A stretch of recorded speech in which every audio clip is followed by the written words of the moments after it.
أشهد أن لا إله إلا الله وحده لا شريك له وأشهد أن محمدا عبده ورسوله أما بعد فأعوذ بالله من الشيطان الرجيم بسم الله الرحمن الرحيم الحمد لله رب العالمين الرحمن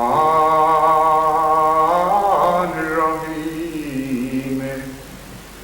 مالك يوم الدين إياك نعبد وإياك نستعين اهدنا الصراط المستقيم صراط الذين أنعمت عليهم غير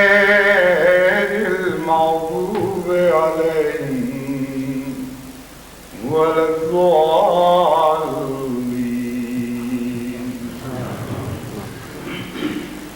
كتب الله لأغلبن أنا ورسلي إن الله قوي عزيز فلما جاء أمرنا نجينا صالحا والذين آمنوا معه برحمة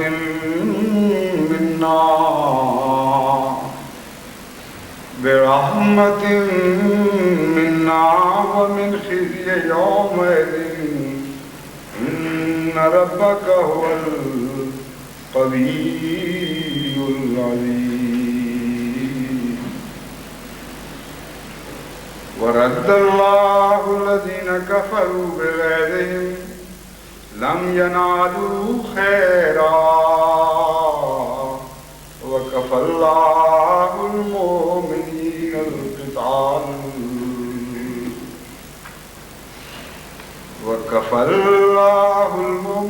القتال وكان الله قويا عزيزا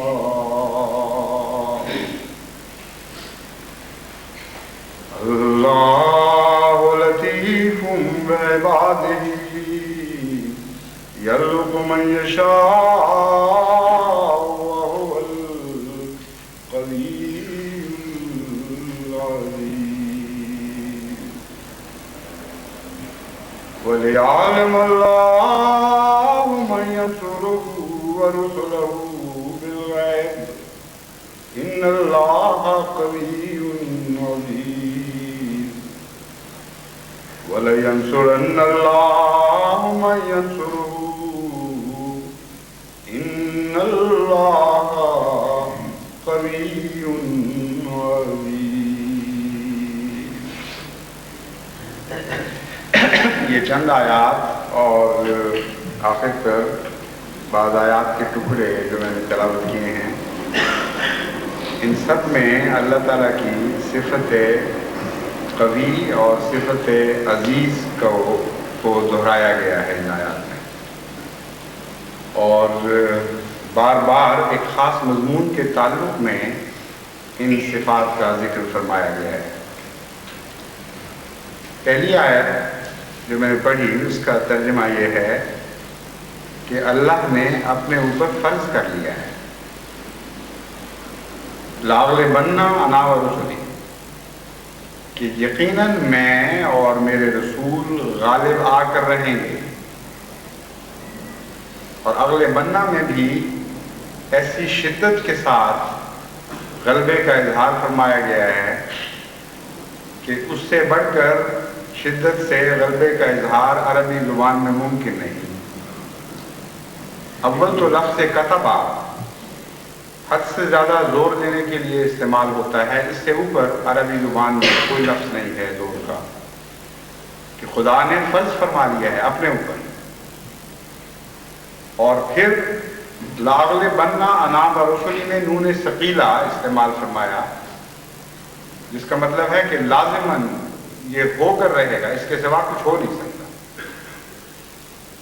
تو خدا جو دوسروں پر کچھ فرض فرماتا ہے، اس موقع پر اپنے پر بھی کچھ فرض فرما رہا ہے، اور کن لوگوں کے لیے اپنے اوپر فرض فرما رہا ہے؟ ان لوگوں کے لیے جو خدا کے عائد کردہ فرائض کا حق ادا کرتے ہیں۔ اس لیے اس موقع پر رسولی کا لفظ استعمال فرمایا اور باقیوں کا ذکر نہیں کیا، کیونکہ رسول خدا کے بندوں میں سے وہ ہیں جو خدا کے عائد کردہ تمام فرائض کو ان کے حق کے مطابق ادا کرتے ہیں، اور اس کے نتیجے میں اللہ اپنے اوپر ایک بات فرض کر لیتا ہے ان کے لیے کہ یہ وہ بندے ہیں جو ضائع نہیں کیے جائیں گے، لازماً ان کو غلبہ نصیب کیا جائے گا۔ اور انا کہہ کر ساتھ رسولی کو شامل کرنا بہت ہی عظیم الشان اعزاز ہے جو ان کو بخشا گیا ہے۔ بس غلبہ تو لازماً عطا ہوتا ہے اور خدا کے رسولوں کو عطا ہوتا ہے، لیکن وہ جو ساتھ چلنے والے ہوتے ہیں، وہ غلامان در جو گرتے پڑتے اس قافلے میں شامل ہو جاتے ہیں، اور خواہ حق ادا نہ بھی کر سکے، حق ادا کرنے کی کوشش کرتے ہیں، وہ بھی فیض پا جاتے ہیں۔ اور ایک زمانہ ایسا آتا ہے کہ بظاہر رسول تو موجود نہیں ہوتے، لیکن ان کے ماننے والوں کو غلبہ عطا ہو رہا ہوتا ہے۔ بڑے ہی بے وقوف ہوں گے وہ جو یہ سمجھتے ہوں کہ ہماری طاقت سے، ہمارے اعمال صالحہ کے نتیجے میں غلبہ عطا ہوا ہے۔ امر واقعہ یہ ہے کہ جب خدا رسالت کو جاری فرماتا ہے، اس وقت یہ تقدیر لکھی جا چکی تھی، کیونکہ کتبہ میں ایک معنی لکھے جانے کا بھی ہے۔ مراد یہ ہے کہ آج لکھ لیا گیا ہے جب میں نے بھیجا ہے کسی کو، اور اس کی خاطر لازماً میں غالب کر کے دکھاؤں گا، بلکہ یہاں تک کہ بعض اوقات قومیں بھٹک بھی جاتی ہیں راہوں سے، تب بھی غلبہ نصیب ہوتا ہے، کیونکہ وہ وعدہ جو خدا اپنے رسولوں سے کرتا ہے اس کو کبھی ٹالتا نہیں۔ یہ قوی اور عزیز کی جو صفات دہرائی گئی ہیں ہر ایسے موقع پر جہاں رسولوں یا ان کے ساتھیوں کو غلبہ عطا کرنے کا وعدہ ہے، ان کے ساتھ رحمتوں کے وعدے ہیں، ان کو دشمنوں کے شر سے محفوظ رکھنے کے وعدے ہیں، ان صفات کے کیا معنی ہیں ان پر ہم کچھ مزید غور کرتے ہیں۔ قوی کا مطلب تو عام اردو میں بھی معروف ہے، طاقتور کو قوی کہتے ہیں، اور عزیز کو غالب کے طور پر سمجھا جاتا ہے، یعنی اس کا ترجمہ جب آپ قرآن کریم میں پڑھیں گے تو ہر جگہ آپ کو غالب ہے ان معنوں میں، یا مضبوط ہے اور طاقتور ہے ان معنوں میں اس کا ترجمہ کیا جاتا ہے۔ لیکن جہاں تک قوی کا تعلق ہے، صرف اردو میں جس کو قوی کہتے ہیں وہی معنی یہاں چسپاں نہیں ہوتے، یا انسان کے تعلق میں جو قوی لفظ سمجھا جاتا ہے وہی معنی خدا کے اوپر چسپاں نہیں ہوتے، کیونکہ قوی میں ایک قوت کا استقلال پایا جاتا ہے۔ قوی ایسے شخص کو کہتے ہیں جس کی قوت کی حالت ہمیشہ برقرار رہتی ہے اور جاری رہتی ہے، اور دنیا میں کوئی بھی انسان خواہ کتنا ہی بڑا ہو نہ ہو، اس کے متعلق یہ دعویٰ نہیں کیا جا سکتا کہ اس کی قوت کی حالت میں استقرار ہے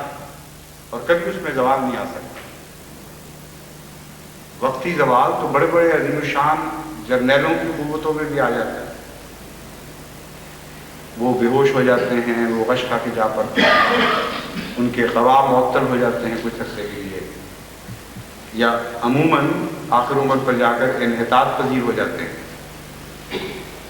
تو کوئی بھی دنیا میں آپ تصور نہیں کر سکتے ایسا شخص جس کے اوپر لفظ قوی اپنی تمام شان کے ساتھ صادق آتا. وہ ایک ہی وجود ہے، یعنی ہمارے آقا اور مولا حضرت رسول اللہ تعالیٰ جل شانہ جس کے متعلق لفظ قوی استعمال ہو سکتا ہے، اور اسی نسبت سے دوسرے درجے پر رسولوں کے متعلق استعمال ہوتا ہے. اگرچہ رسولوں پر بھی کمزوری کی حالت آتی ہے،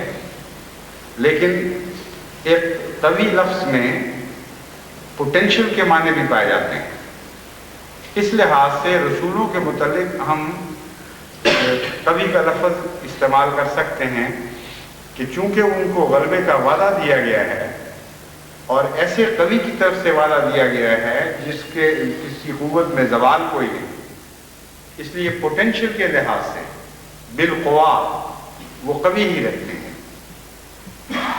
مگر اول طور پر لفظ قوی بہرحال اللہ ہی کی ذات اور اسی کی شان کے بارے میں استعمال ہو سکتا ہے. جیسا کہ قرآن کریم کی دوسری آیات میں اس لفظ کو قوت کے طور پر یا قوی کے طور پر مختلف جگہوں پر استعمال فرمایا گیا، مختلف صفات کے ساتھ استعمال فرمایا گیا. اس کے جو معنی کھل کر سامنے آتے ہیں وہ 4 ہیں. قوی سے مراد محض جسمانی طور پر قوی نہیں ہے، بلکہ قوت کا لفظ 4 حالتوں کے اوپر بولا جاتا ہے اور قرآن کریم میں استعمال ہوا ہے. جسمانی قوت، اخلاقی قوت، نفسیاتی قوت. اخلاقی اور نفسیاتی کو آپ ایک ہی شمار کر لیں کیونکہ دراصل مختلف طرز بیان ہے، تو نفسیاتی قوت ہی کہنا چاہیے بنیادی طور پر، جو جب ڈیولپ ہوتی ہے، تربیت اور تعلیم پاتی ہے، تو پھر اسے اخلاقی قوت کہہ دیا جاتا ہے. تو اول جسمانی قوت، دوسرے اخلاقی قوت، اور تیسرے فکری اور نظریاتی قوت، ذہن اور عقل کی قوت، اور چوتھے روحانی قوت. تو ان 4 کے اوپر قرآن کریم سے ثابت ہے کہ قوت کا استعمال ہوا ہے. بس جب خدا کی ذات میں قوی کا لفظ استعمال ہوگا تو نفسیاتی طور پر تو ہم نہیں کہہ سکتے، لیکن بالارادہ کہیں گے. وہ اپنے ارادے اور عزم میں قوی ہے. وہ اس لحاظ سے قوی ہے کہ جو چاہے کر کے دکھا سکتا ہے. وہ اس لحاظ سے قوی ہے کہ اس کے ارادوں پر کوئی تزلزل نہیں آتا. وہ اس لحاظ سے قوی ہے کہ اس کی صفات بہترین اخلاق کا مظاہرہ کرتی ہے، اور اس کی صفات میں کوئی بدزیبی نہیں ہے، اور ہر صفت اپنے حسن کے اعتبار سے قوت رکھتی ہے، اور اس کے کسی صفت پہ حسن کے اعتبار سے کوئی زوال نہیں آتا. اور فکر اور تدبر کے لحاظ سے وہ قوی ہے. اسی کی فکر، اسی کا تدبر، اسی کی ترکیب، اسی کی تدبیریں دنیا میں قوت کے ساتھ جلوہ نما ہوتی ہیں، اور اس کے مقابل پر کوئی قوت اور کوئی تدبیر کام نہیں کرتی. تو یہ 4 معنی قوی میں پائے جاتے ہیں. اس کے ساتھ عزیز کا لفظ کیوں رکھا گیا، اس میں بھی ایک حکمت ہے، کیونکہ بعض دفعہ کبھی ایک ایسے شخص یا ایسی ذات کو بھی کہہ دیا جاتا ہے اور اس سے قوت کا مظاہرہ ہوتا ہے جو غلط موقع پر ہوتا ہے، اور اس کے نتیجے میں بظاہر ایک انسان قوی ہوتا ہے لیکن ذلیل ہو جاتا ہے. اس کی قوت میں بھی ذلت پائی جاتی ہے. یعنی ایک کمزور، ایک معصوم انسان کو ایک طاقتور جب کچلتا ہے، رنگیتا ہے، اس کو ذلیل اور رسوا کرنے کی کوشش کرتا ہے، تو قوی تو بظاہر وہی ہے لیکن ذلیل بھی وہی ہے ساتھ. ایسے شخص کو عزیز نہیں کہہ سکتے. تو خدا تعالیٰ نے جہاں اس موقع پر قوی کا لفظ استعمال فرمایا وہاں ساتھ عزیز بھی فرما دیا، کیونکہ عزیز میں جو غلبہ ہے وہ دراصل براہ راست اس کے معنوں میں نہیں پایا جاتا، بلکہ عزت کے لفظ سے وہ معنی اس کو عطا ہوتے ہیں. بنیادی عزیز کے اندر جو معانی ہیں وہ عزت کے ہیں، اور عزیز ایک ایسے شخص کو کہتے ہیں جو ہمیشہ عزت کی حالت میں رہتا ہے، یعنی اتنا طاقتور ہے کہ اس کی عزت اسے چھینی نہیں جا سکتی، بس غالب ہے اپنی عزت کے اعتبار سے، اپنے کرم کے اعتبار سے، اپنے شرف اور اپنے مرتبہ کے اعتبار سے۔ ایسی ذات کو عزیز کہا جاتا ہے۔ بس جب قوی عزیز کی تکرار کی گئی مومنوں کے تعلق میں یا بنیادی طور پر رسل کے تعلق میں، تو یہ سارے وعدے ان کو عطا کر دیے گئے۔ وہ ان سے کہا گیا کہ اے میرے بندو، تم جسمانی لحاظ سے حقیر سمجھے جا رہے ہو، اور لوگ سمجھتے ہیں کہ تم سے جس طرح چاہیں ہم سلوک کریں، کوئی نہیں ہے جو ہمیں روک سکے، لیکن ہم تمہیں بتاتے ہیں کہ کبھی خدا تمہارے ساتھ ہے، اور جسمانی لحاظ سے بھی تم عزت پاؤ گے، تم غلبہ پاؤ گے، اور تمہارے دشمن ذلیل اور ناکام ہو جائیں گے۔ پھر کبھی میں یہ وعدہ دیا گیا ہے کہ نفسیاتی اعتبار سے تمہیں ذلیل اور رسوا کر کے تمہارے اعصاب کو توڑا جاتا ہے، اور دشمن یہ سمجھتا ہے کہ تمہارے اعصاب کو شکستہ کر دے گا، پارا پارا کر دے گا، اور تمہارے ارادوں کو مزمحل کر دے گا، تمہاری قوت ارادی پر حملہ کرتا ہے۔ اور اللہ تعالیٰ فرماتا ہے کہ تمہارا تو میرے ساتھ تعلق ہے، میں قوی ہوں، اس لیے جو مجھ سے تعلق جوڑ گیا ہے اس کے ارادوں کو قوت عطا کی جائے۔ بظاہر کمزوری کی حالت میں بھی ایک غیر متزلزل عزم ان کو عطا ہوگا، کسی قیمت پر وہ ٹلنے والے لوگ نہیں ہیں، انہیں ثبات بخشا جائے گا۔ یہ دوسرا وعدہ ہے جو قبل میں ان سے کیا گیا ہے۔ اور تیسرا وعدہ ان سے یہ کیا گیا ہے کہ ان کی عقلیں تیز کی جائیں گی، حکمت ان کو عطا کی جائے گی، اور حکمت اور عقل کا غلبہ بھی انہی کو نصیب ہو۔ اور چوتھا وعدہ اور آخری وعدہ یہ ہے کہ صرف یہی نہیں بلکہ روحانیت میں وہ جلد جلد ترقی کریں گے، اور جتنا زیادہ کمزور سمجھ کر دشمن ان کو ذلیل اور رسوا کرنے کی کوشش کرے گا، اتنی ہی زیادہ وہ روحانی رفتیں حاصل کرتے چلے جائیں گے، کیونکہ اللہ تعالیٰ روحانیت کے لحاظ سے بھی قوی ہے، اور چونکہ خدا کے ساتھ ان کا تعلق قائم ہے، اس لیے ان کو یہ چاروں نعمتیں جو عطا ہوں گی ان میں ثبات ہوگا، ان میں استمرار ہوگا، ان میں استقلال پایا جائے گا، اور کسی حالت میں بھی ان سے یہ چھینی نہیں جا سکیں۔ کتنے عظیم الشان وعدے ہیں جو بار بار ایک ہی تعلق میں دہرائے جا رہے ہیں۔ اس لیے خدا جب صفات کو اختیار فرماتا ہے بیان کرنے کے لیے، اس کے اندر بڑی گہری حکمتیں ہوتی ہیں۔ صفات باری تعالیٰ کے مضمون پر آپ غور کریں تو قرآن کی بہت سی آیات جو ویسے آپ کو سمجھ نہیں آئیں گی، صفات باری تعالیٰ کی گنجی سے حل ہوتی دکھائی دیں گی۔ عزیز میں ساتھ یہ بتایا گیا کہ عزت خدا کے لیے ہے، اور ہر عزت خدا کے لیے۔ عزت کے ساتھ قرآن کریم ایک دوسری جگہ فرماتا ہے کہ ہر عزت خدا کے لیے، تو مراد ہوا کہ عزیز میں کوئی ایک پہلو نہیں ہے بلکہ مختلف پہلو ہیں، اور عزت کی جتنی قسمیں ہیں ان سب قسموں سے ان کو غلبہ نصیب ہوگا، کیونکہ عزیز خدا ظاہری قوت کے لحاظ سے بھی عزیز ہے، اور باقی تمام قوتوں کے لحاظ سے بھی عزیز ہے۔ مثلا ایک انسان جسمانی طور پر تو قوی ہو سکتا ہے، انفرادی قوت ہے، لیکن قومی اعتبار سے وہ قوی نہیں ہوتا، اس کی قوم کمزور ہوتی ہے، اور کمزور قوم کو دیکھ کر لوگ اس کو ذلیل و رسوا کرتے ہیں۔ چنانچہ حضرت صالح کے متعلق جو آیت میں نے پڑھی ہے اس میں اس کا برعکس مضمون بتایا گیا ہے کہ صالح کی قوم معزز اور طاقتور تھی،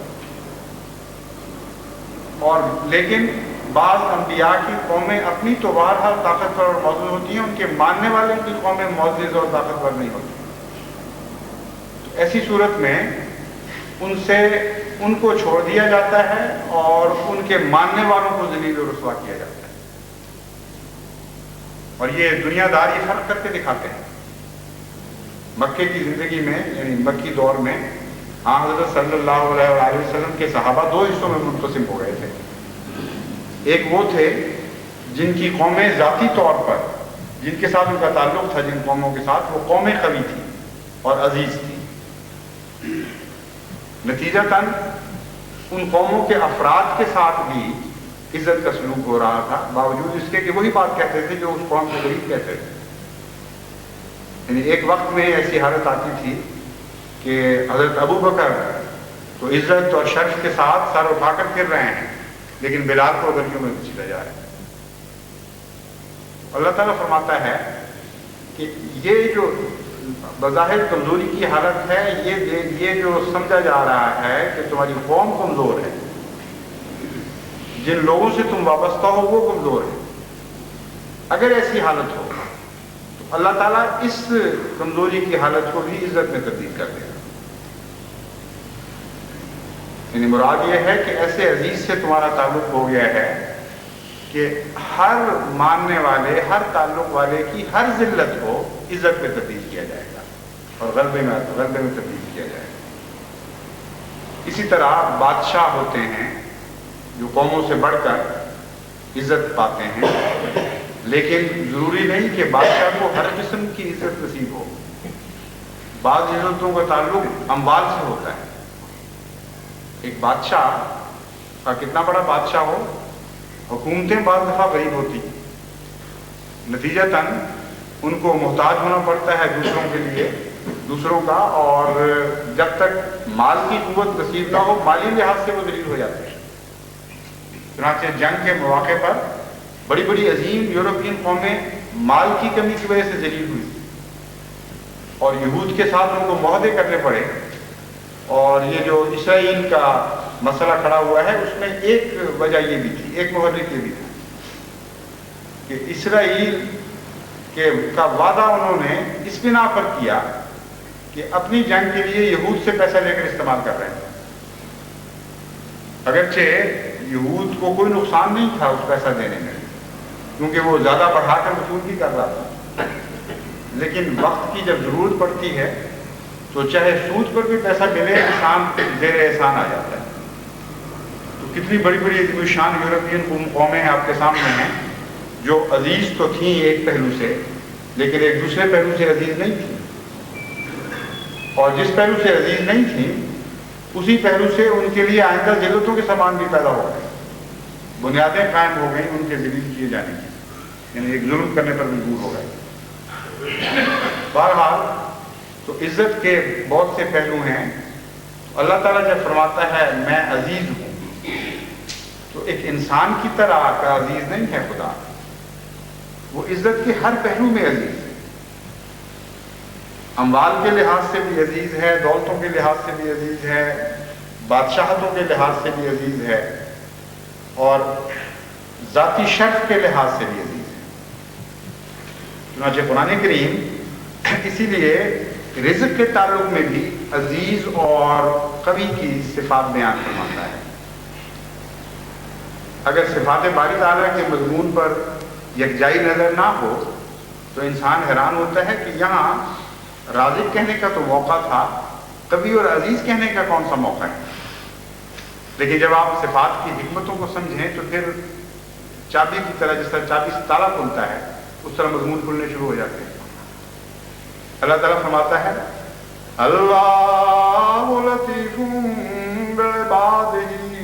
یرزق من یشاء وهو القوی العزیز. کہ خدا کے بعض بندے رزق کی مشکلات میں خدا کی خاطر مبتلا کیے جاتے ہیں، ان کا ذکر ہے. فرماتا ہے اللہ لطیف بعبادہ، اپنے بندوں کی باریک ضرورتوں پر بھی نگاہ رکھنے والا ہے خدا، ان کو نظر انداز نہیں کرتا. یرزق من یشاء، رزق تو اس کے ہاتھ میں ہے، جس کو چاہتا ہے رزق عطا کرتا ہے، اور کن کو عطا کرتا ہے؟ وہ جن کے بارے میں بارہا وعدے کر چکا ہے کہ ان کے لیے وہ قوی ہے اور عزیز ہے۔ تو قوی اور عزیز کی صفات جس مضمون کے ساتھ استعمال دہرائی جا رہی ہیں، جس موقع پر دہرائی جاتی ہیں، ان کی یہاں تکرار نے بتا دیا کہ یہاں کون سے بندے مراد ہیں، کن کا ذکر ہو رہا ہے۔ اور رزق جن کو عطا ہونا ہے یہ وہی لوگ ہیں جن کو خدا کے نام پر تکلیفیں دی جاتی ہیں، جن کو سمجھا جاتا ہے کہ ان کو رزق کے لحاظ سے ذلیل کر دو۔ چنانچہ گزشتہ بعض تحریکات کے موقع پر بعض متکبر لوگوں نے یہ بھی کہا کہ ہم تو جماعت کے ہاتھ میں کشکول پکڑا دیں، اور اللہ تعالیٰ نے ان کے ہاتھوں میں کشکول پکڑا دیا۔ تو اس کا مطلب یہ ہے کہ رزق اگر خدا کی خاطر چھینا جائے، اگر خدا کے نام پر کسی بندے کو رزق سے محروم کیا جائے، اس کو اللہ تعالیٰ قوت دیتا ہے، یہ فرما کر اس کو حوصلہ عطا کرتا ہے۔ اللہ لطیف بعبادہ، وہ اپنے بندوں کی باریک ترین ضروریات پر، ان کی دلی کیفیات پر نظر رکھنے والا خدا ہے، وہ لازماً ان کو رزق عطا فرمائے گا۔ اور چونکہ یہ سارا مضمون مقابلے کا ہے،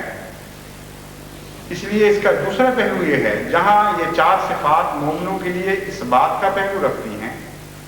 وہاں یہ چاروں صفات مخالفین کے لیے سلب کا پہلو اختیار کر جاتی ہیں۔ یعنی محض خدا اپنے بندوں کے لیے قوی اور عزیز نہیں ہے، بلکہ بعض دوسروں کے مقابل پر ان کے لیے قوی اور عزیز ہے، جس کا معنی یہ ہے کہ ان کے لیے قوی نہیں رہے گا، ان کے لیے قوت، اپنی قوت کا مظاہرہ نہیں کرے گا، ان کو اپنی قوت میں سے حصہ نہیں دے گا۔ تو سلب قوت کا معنی پایا جاتا ہے جہاں دشمنوں کا تعلق ہے، اور جہاں اپنوں کا تعلق ہے وہاں اس بات قوت کا معنی پایا جاتا ہے۔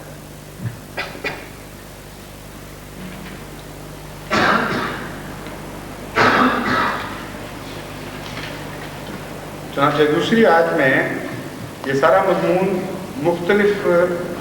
آیات میں مختلف مواقع پر روشنی ڈالتے ہوئے بیان فرمایا گیا ہے۔ ایک دوسری آیت میں جو میں نے ابھی تلاوت کی تھی، جہاں حضرت صالح کا ذکر ہے، وہاں اللہ تعالیٰ فرماتا ہے فَلَمَّا جَاءَ أَمْرُنَا نَجَّيْنَا صَالِحًا وَالَّذِينَ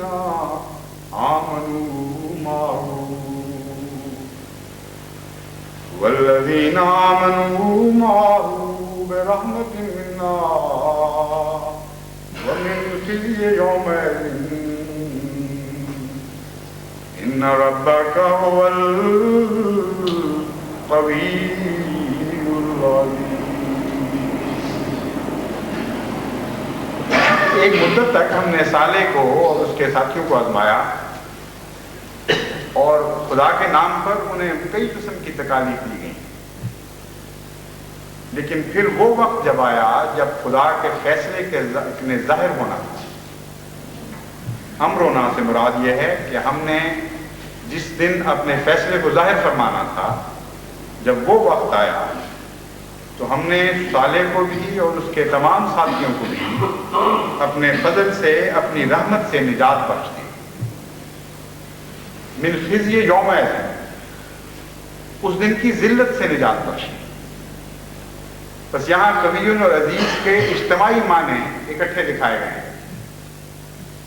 یعنی وہ دن جو ہار اور جیت کا دن ہے، وہاں قوت کو بھی ظاہر ہونا پڑتا ہے اور عزت کے مضمون کو بھی ظاہر ہونا پڑتا ہے۔ اور اس دن صرف قوت ہی عطا نہیں ہوتی، بلکہ اتنی نمایاں فتح، ایسی عزت نصیب ہوا کرتی ہے کہ دشمن بالکل خائب و خاسر اور ذلیل ہو جایا کرتا ہے۔ پھر ایک دوسری آیت میں اللہ تعالیٰ فرماتا ہے کہ بعض دفعہ لوگ جتھے بنا کر حملے کر کے آتے ہیں، اور اس کے مقابل پر میرے بندے بالکل کمزور اور نہتے ہوتے ہیں، اور بڑا سخت خوف کا مقام پیدا ہو جاتا ہے۔ بعض دفعہ خدا ان کو اجازت دیتا ہے کہ وہ اپنا دفاع کریں، اور کمزوروں کو طاقتوروں پر غلبہ نصیب فرماتا ہے،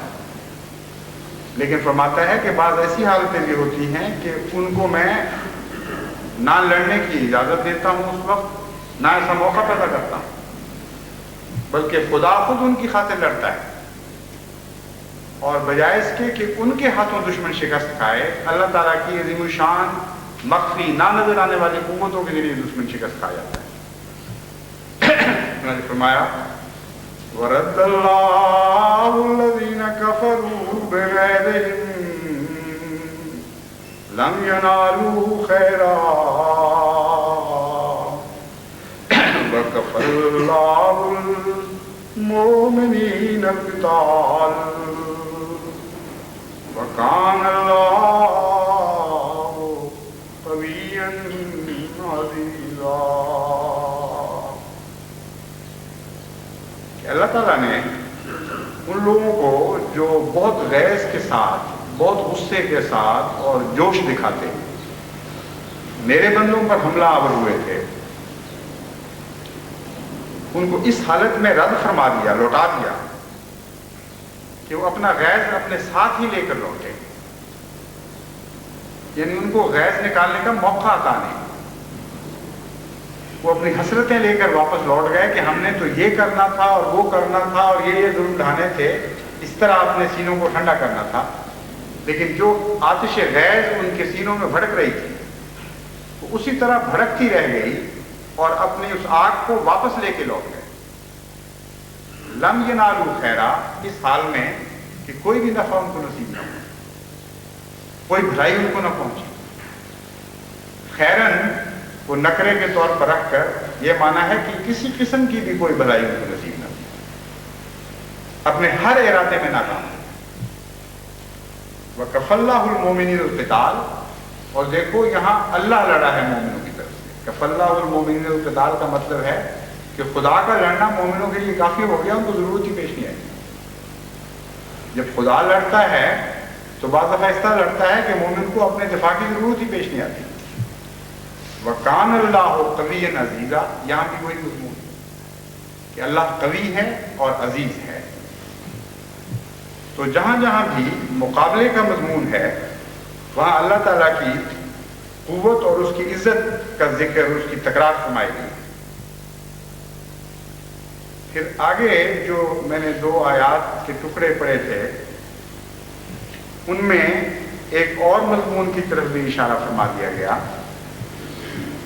فرمایا ہے وَلِيَعْلَمَ اللَّهُ مَن يَنصُرُهُ وَرُسُلَهُ بِالْغَيْبِ إِنَّ اللَّهَ قَوِيٌّ عَزِيزٌ، اللہ قوی اور عزیز تو ہے، اس میں تو شک نہیں ہے، لیکن اس کی قوت اور عزت کے اظہار سے پہلے ایک ایسا وقت بھی آتا ہے کہ خدا اپنے بندوں کو دیکھنا چاہتا ہے، ان کو آزمانا چاہتا ہے کہ وہ ایسی حالت میں اللہ کی نصرت کے لیے تیار ہوتے ہیں کہ نہیں، کہ نہ اس کی قوت ان کو نظر آ رہی ہوتی ہے، نہ اس کی عزت ان کو نظر آ رہی ہوتی ہے، پردہ غیب میں ہوتے ہیں۔ یعنی جب خدا کی قوت مخفی ہوتی ہے ابھی اور اپنے پورے جلال کے ساتھ ظاہر نہیں ہوئی، جب یہ بحقیقت کہ خدا نے بہرحال غالب آنا ہے اور عزت کے ساتھ غالب آنا ہے، یہ حقیقت موجود تو ہوتی ہے مگر منصہ شہود پر ابری نہیں ہوتی، ایسے وقت میں ایک انتہائی کمزوری کا عالم آتا ہے مومنوں کی جماعت کا، اور یوں معلوم ہوتا ہے کہ وہ خدا کی مدد کر رہے ہیں بجائے اس کے کہ خدا ان کی مدد کر رہے ہیں۔ ماتا ہم یہ بھی دیکھنا چاہتے ہیں، معلوم کرنا چاہتے ہیں کہ ان بندوں میں کیسی وفا ہے، کیا یہ استحقاق رکھتے بھی ہیں کہ نہیں کہ میں ان کی مدد کروں۔ تو فرماتا ہے کہ ایسی حالت میں میں اپنے بعض بندوں کو پاتا ہوں کہ نہ تو میری قوت ظاہر ہوئی ہوتی ہے، نہ میری عزت ظاہر ہوئی ہوتی ہے، اور وہ غائبانہ اندھا دھند اپنا سب کچھ میری راہ میں لاؤں گے۔ بظاہر یوں معلوم ہوتا ہے کہ سارا نقصان کا سودا ہے، ہر قسم کی کمزوریاں ان کو نصیب ہوتی ہیں، ہر قسم کی بے عزتیاں ان کے مقدر میں گویا لکھی جاتی ہیں، دنیا کی طرف سے، خدا کی طرف سے، لیکن اتنے کمزور ہوتے ہیں کہ جو چاہے اٹھتا ہے، 2 پوڑی کا آدمی ان کو ذلیل و رسوا کر دیتا ہے۔ فرماتا ہے یہ کس لیے ہے اس لیے نہیں ہے کہ میں ان کو اس حالت میں چھوڑ دوں، اس لیے ہے کہ بالآخر یہ بات ظاہر ہو کہ اللہ ہی ہے جو قوی اور عزیز، یعنی بندے نہیں ہیں۔ پھر ایسے بھی واقعات رونما ہوتے ہیں کہ بظاہر بندوں کے ذریعے غلبے نصیب ہو رہے ہوتے ہیں، بظاہر بندوں کے ذریعے خدا کے دین کو تمکنت نصیب ہو رہی ہوتی ہے، لیکن اگر انہی بندوں کی حالت اپنے اس کمزوری کی دور کی طرف، ان کی نظر اس کمزوری کی دور کی طرف مبذول ہو جائے تو وہ یقیناً سمجھیں گے کہ ہمارے پاس تو کچھ بھی نہیں تھا، ہم تو سب کچھ گوا بیٹھے تھے، اللہ ہی ہے جو قوی اور عزیز ہے، وہی اب ہماری مدد کو آیا ہے، تو ہماری حالت تبدیل ہے۔ چنانچہ فرماتا ہے پھر خدا کیا کرتا ہے، وَلَيَنْصُرَنَّ اللَّهُ مَن يَنْصُرُهُ، جو خدا کی مدد کرتے ہیں، لَيَنْصُرَنَّ اللَّهُ، لازماً ضرور اللہ ان کی مدد کو آتا ہے، ان اللہ لقوی عزیز، پھر وہی تکرار ہے قوی اور عزیز۔ فرماتا ہے اپنی تمام قوت کے ساتھ، اپنی تمام شان کے ساتھ، اپنی تمام عزتیں لے کر اپنے بندوں کی مدد کے لیے خدا حاضر ہو جاتا ہے، اور جو غیب تھا وہ حاضر میں ظاہر ہونے لگتا ہے۔ یہ وہ مضمون ہے جس کے متعلق حضرت مسیح موعود علیہ الصلوۃ والسلام فرماتے ہیں وہ خدا بڑا زبردست اور قوی ہے، جس کی طرف محبت اور وفا کے ساتھ جھکنے والے ہرگز ضائع نہیں کیے جاتے۔ دشمن کہتا ہے کہ میں اپنے منصوبوں سے ان کو ہلاک کر دوں گا، دشمن کہتا ہے کہ میں اپنے منصوبوں سے ان کو ہلاک کر دوں، اور بد اندیش ارادہ کرتا ہے کہ میں ان کو کچل ڈالوں، مگر خدا کہتا ہے کہ اے نادان، کیا تو میرے ساتھ لڑے گا اور میرے عزیز کو ذلیل کر سکے گا؟ یعنی وہ جو خدا سے تعلق رکھتے ہیں وہ عزیز ہو جاتے ہیں۔ میرے عزیز میں کتنا پیارا اظہار ہے حضرت مسیح موعود علیہ الصلوۃ والسلام کی فصاحت و بلاغت کا بھی یہ ایک کرشمہ ہے۔ عزیز پیارے کو بھی کہتے ہیں اردو میں، اور یہ مضمون بھی ہے کہ میرے پیارے ہیں، اور دوسرا مضمون یہ ہے کہ جب میرا ہو گیا تو میں عزیز ہوں نہیں، وہ عزیز بن گیا ہے، کیونکہ اس نے مجھ سے عزت حاصل کر لی، تو جو میری وجہ سے عزیز بنایا گیا ہے اس کو تم کیسے ذلیل کر دو؟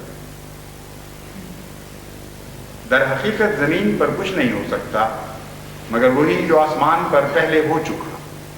کتب اللہ لا اغلبن انا ورسلہ کی مضمون پر بھی طرف اشارہ ہے کہ لکھا جا چکا ہے، اور کوئی زمین کا ہاتھ اس قدر سے زیادہ لمبا نہیں ہو سکتا جس قدر کہ وہ آسمان پر لمبا کیا گیا ہے۔ مہلت کا مضمون اس فقرے میں بیان فرمایا گیا ہے، املی لہم ان کیدی متین، کہ میں ان کا ہاتھ لمبا کر دیتا ہوں۔ فرمایا لمبا تو کیا جاتا ہے مگر اسی قدر لمبا کیا جاتا ہے جس قدر آسمان پر لکھا گیا ہے، اس حد تک میں اس کو ہاتھ لمبا کرنے اور پھیلانے کی اجازت دوں گا۔ بس ظلم کے منصوبے باندھنے والے سخت نادان ہیں جو اپنے مکروہ اور قابل شرم منصوبوں کے وقت اس برتر ہستی کو یاد نہیں رکھتے جس کے ارادے کے بغیر ایک پتا بھی گر نہیں سکتا، لہذا وہ اپنے ارادوں میں ہمیشہ ناکام اور شرمندہ رہے ہیں، اور ان کی بدی سے راست بازوں کو کوئی ضرر نہیں پہنچتا بلکہ خدا کے نشان ظاہر ہوتے ہیں اور خلق اللہ کی معرفت بڑھتی ہے، اور قوی اور قادر خدا اگرچہ ان آنکھوں سے دکھائی نہیں دیتا مگر اپنے عجیب نشانوں سے اپنے تئیں ظاہر کر دیتا ہے۔ پھر فرماتے ہیں جب ایک شخص اس کے آستانے پر ایک نئی روح لے کر حاضر ہوتا ہے اور اپنے اندر ایک خاص تبدیلی محض اس کی رضامندی کے لیے پیدا کر لیتا ہے، تب خدا بھی اس کے لیے ایک تبدیلی پیدا کر لیتا ہے کہ گویا اس بندے پر جو خدا ظاہر ہوا ہے وہ اور ہی خدا ہے، نہ وہ خدا جس کو عام لوگ جانتے ہیں۔ وہ ایسے آدمی کے مقابل پر جس کا ایمان کمزور ہے، کمزور کس طرح ظاہر ہوتا ہے، لیکن جو وہ ایسے آدمی کے مقابل پر جس کا ایمان کمزور ہے کمزور کی طرح ظاہر ہوتا ہے، اس طرح نہیں، کمزور کی طرح ظاہر ہوتا ہے، لیکن جو اس کی جناب میں ایک نہایت قوی ایمان کے ساتھ آتا ہے، وہ اس کو دکھلا دیتا ہے کہ تیری مدد کے لیے میں بھی قوی ہوں۔ اسی طرح انسانی تبدیلیوں کے مقابل پر اس کی صفات میں بھی تبدیلیاں واقع ہوتی ہیں۔ بس آج جماعت جس دور سے گزر رہی ہے بکثرت، بلکہ ہر طرف سے پاکستان کے کونے کونے سے یہی اطلاعیں آ رہی ہیں کہ خدا کے وہ مظلوم بندے خدا کے آستانے پر نئی روحیں لے کر حاضر ہو چکے ہیں، ان کے اندر عظیم تبدیلیاں واقع ہو گئی۔ ایک بھی دیکھنے والا ایسا نہیں، ایک بھی صاحب حال ایسا نہیں جس کی رپورٹ، جس کی اطلاع اس کے برعکس ہو۔ بچے کیا اور عورتیں کیا، جوان کیا اور بوڑھے کیا، سندھی کیا اور پنجابی کیا، پٹھان کیا اور بلوچی کیا، تمام احمدی ایک عظیم تبدیلی کی حالت سے گزر کر نئی روحیں لے کر اپنے رب کے آستانے پر حاضر ہو چکے ہیں۔ اور وہ پاک تبدیلیاں جن کا حضرت مسیح موعود علیہ السلام نے یہاں ذکر فرمایا ہے، وہ ظاہر ہو گئی ہیں۔ بس ان سب کو میں خوشخبری دیتا ہوں کہ اے خدا کے بندو، تم پر جو خدا ظاہر ہوگا وہ عام انسانوں کی طرح کا خدا نہیں ہوگا، وہ عزیز اور قوی خدا ہے جو تم پر ظاہر ہونے والا ہے اور تم پر جلوہ دکھانے والا ہے، اور کوئی دنیا کی طاقت اس تقدیر کو بدل نہیں سکتی۔ آپ عزت و شرف کی خاطر پیدا کیے گئے ہیں اور عزت و شرف کے مقام پر فائز کیے جائیں۔ آپ قوتوں اور عزتوں کی خاطر بنائے گئے ہیں اور قوتوں اور عزتوں کے مقام پر فائز کیے جائیں گے۔ یہ ہو کر رہے گا اور کوئی نہیں جو خدا کی تقدیر کو بدل سکے۔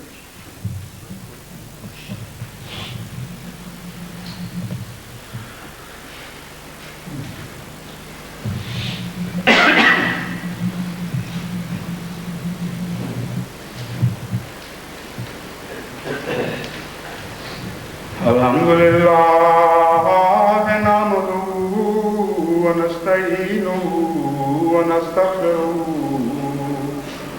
ونؤمن بہ ونتوکل علیہ ونعوذ باللہ من شرور انفسنا ومن سیئات اعمالنا من یهده اللہ فلا مضل له ومن يضلل فلا هادي له ونشهد ان لا اله الا الله وحده لا شريك له ونشهد ان محمدا عبده ورسوله۔ یہ جنازہ آج ہے جی باہر ہوگا بتا دیں غائبانہ جنازہ تھا اچھا دو جنازے ہوں گے۔ ایک تو حاضر ہے ہمارے ایک مخلص دوست رشید حیات صاحب کے داماد تھے، وہ جوانی میں خیر فوٹو میں کیا ہوا تھا ان کو جی نہیں what happen what did it suffer from? Leukemia. Cancer. Non-adherence from the board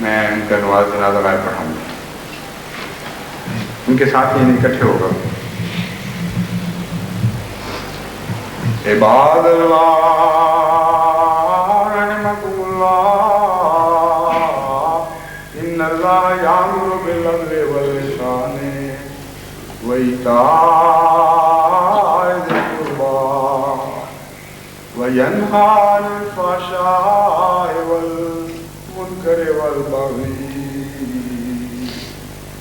یعظکم لعلکم تذکرون. اذکروا اللہ یذکرکم وادعوہ یستجب لکم ولذکر اللہ اکبر.